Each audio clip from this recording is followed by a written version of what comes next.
Well, hello, Transparent Church and friends. This is Pastor James with the Word of the Day. Today I want to spotlight the Gospel of Luke, chapter 5, verse 5, from the New Living Translation, where we find these words. Master, Simon replied, we worked hard all last night and didn't catch a thing.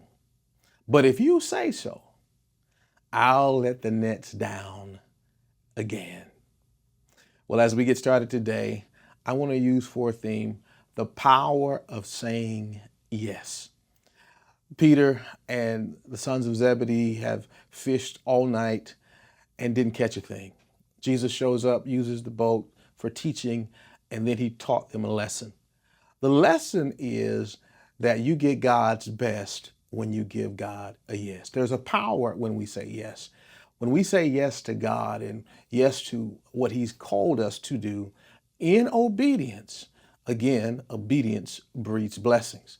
Boats and nets that were empty and being folded to be put away began to be filled, and the nets began to burst and break, all because when it wasn't comfortable, when it didn't make sense, when they didn't even comprehend it in their own mindset, Peter gave Jesus a yes. I wonder today what could happen in your life, in my life, if we decided to give God a yes, even when it didn't make sense. Obedience breeds blessings. And oftentimes, when we follow in obedience, it may not make sense to us, but we have a chance to grow because we know God knows what's on the other side of our yes. And sometimes the boat may not fill up automatically right away, but our blessing comes in being in obedience, in walking in obedience, so that we give God our yes.